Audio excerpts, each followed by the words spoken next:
This is 99% Invisible. I'm Roman Mars. So just Velcros onto the base of the fan, and then we're just turning on the unit. We'll be up and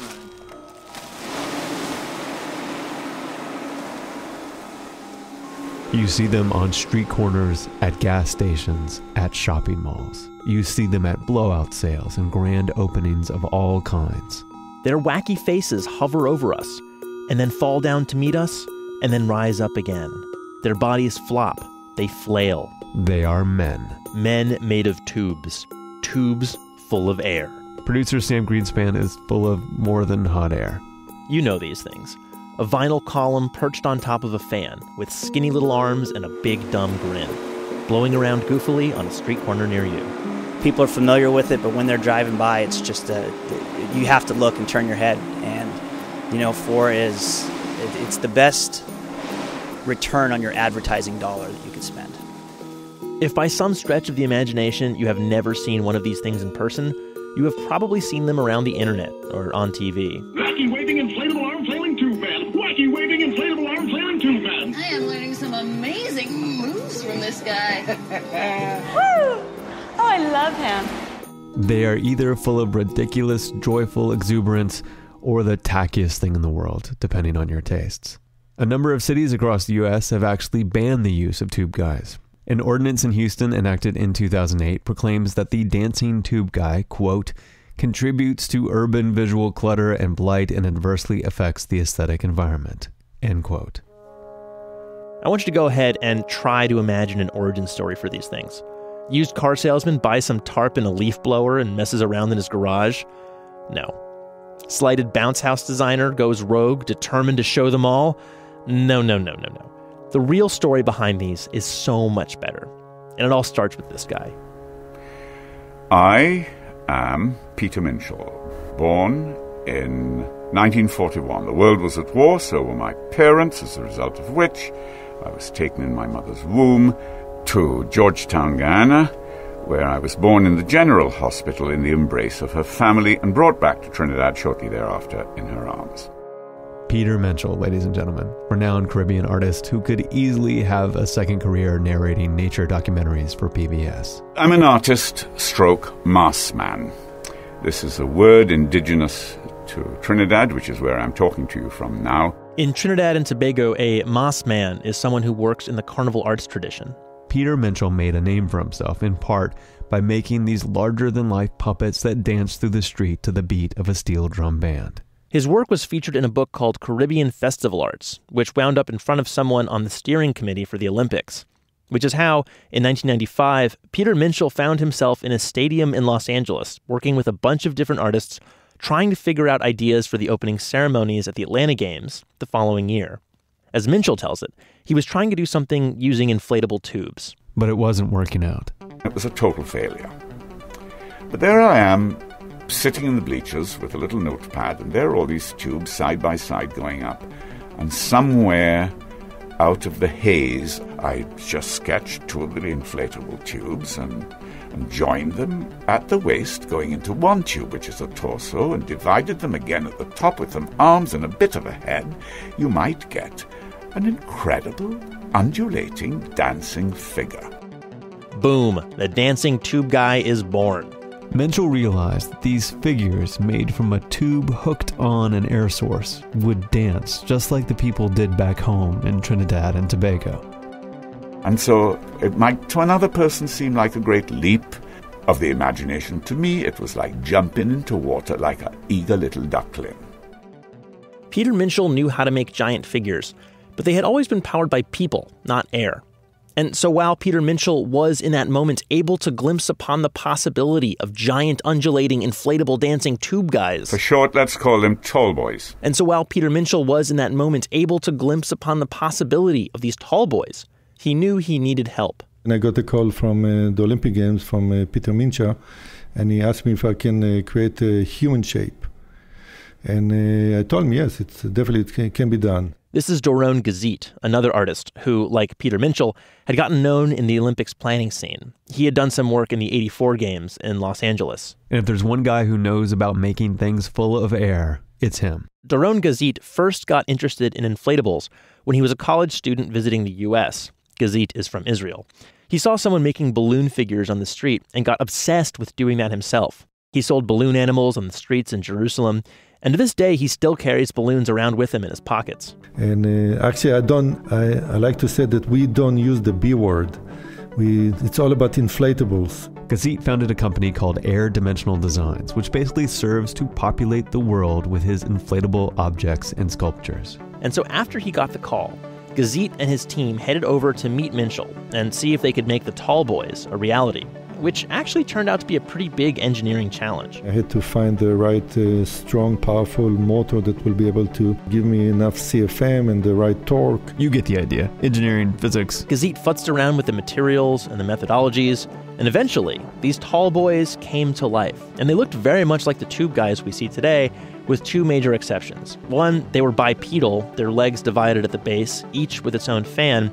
And two, these things were enormous. They were 30 or 60 feet high, depending who you ask. And that was the first the world had ever seen of these inflatable men. The 1996 Olympics in Atlanta came and went. And so at this point in the story, the tube guys, the Tall Boys, are out in the world. But how did they go from a thing we saw at the Olympics once, basically as an art piece? How did they go from that to a thing you see at like every used car lot in America?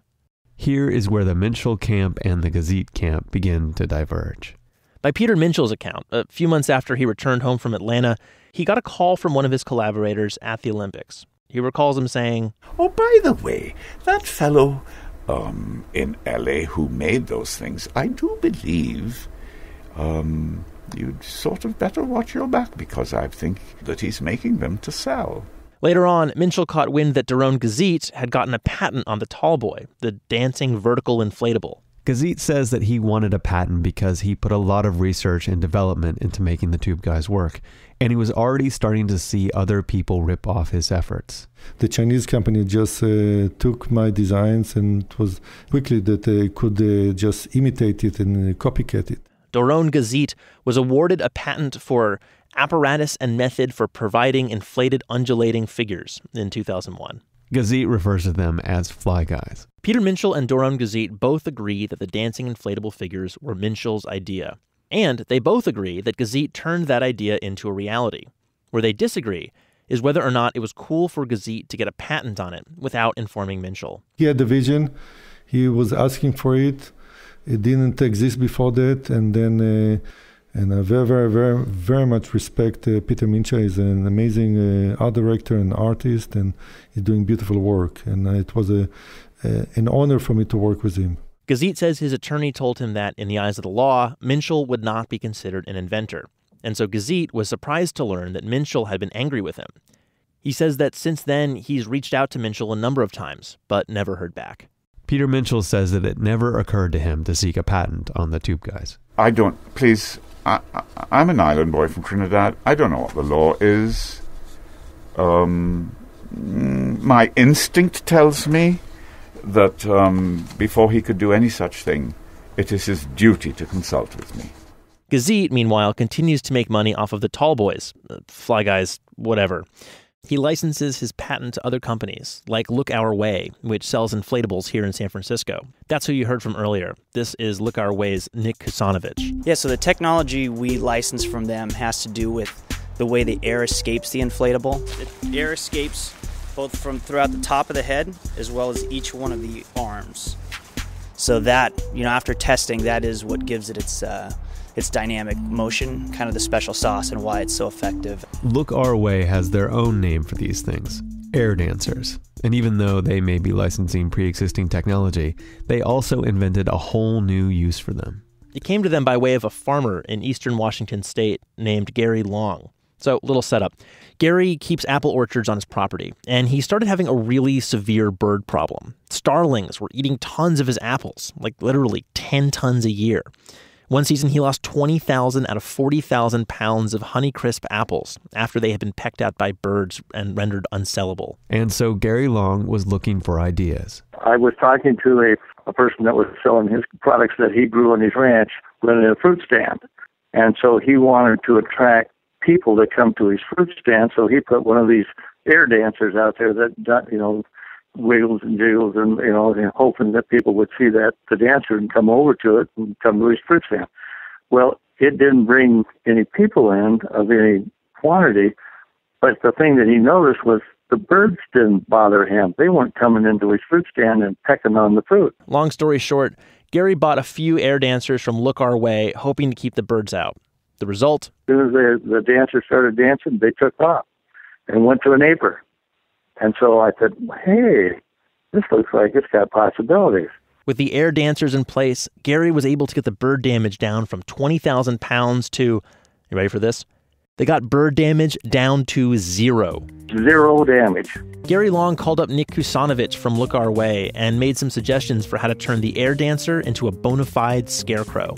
They added bits of reflective material to the head, gave it some angry eyes and some scary teeth, and transformed the thing from an air dancer to an air ranger. The Air Ranger section of the Look Our Way website reads, "Dynamic, unrepeatable dancing motion keeps birds away time after time." I mentioned the Air Rangers to Peter Minshall. It was the first time he had ever heard of them. Oh, that's brilliant.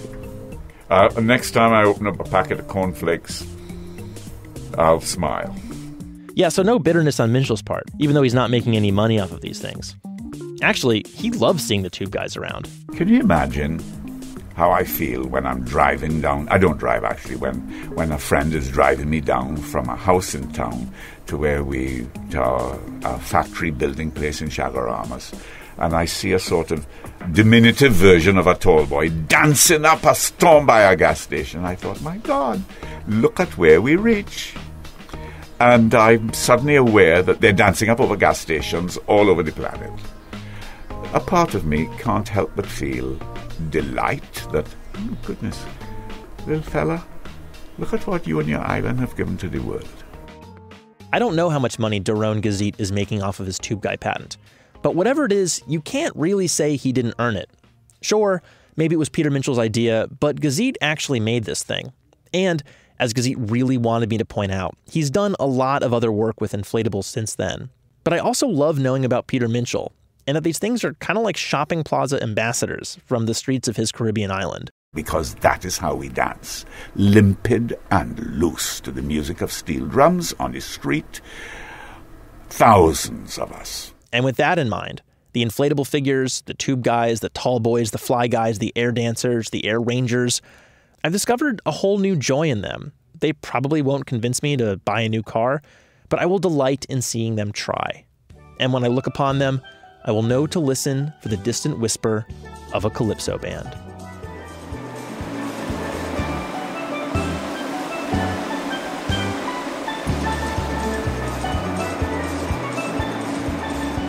"99% Invisible" was produced this week by Sam Greenspan, with reporting from Sam Dean, who wrote about the Tube Guys previously for the online magazine Reform.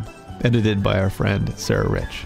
The usual crew of Katie Mingle, Avery Trufelman, and me, Roman Mars, we helped out. Special thanks to Todd Gulick and Barry Standig.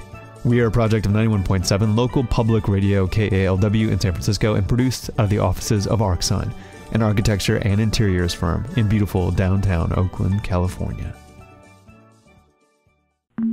You can find the show and hang out with other people who like the show on Facebook.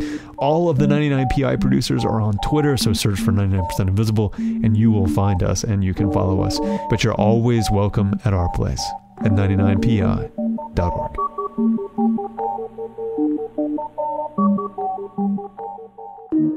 Radiotopia.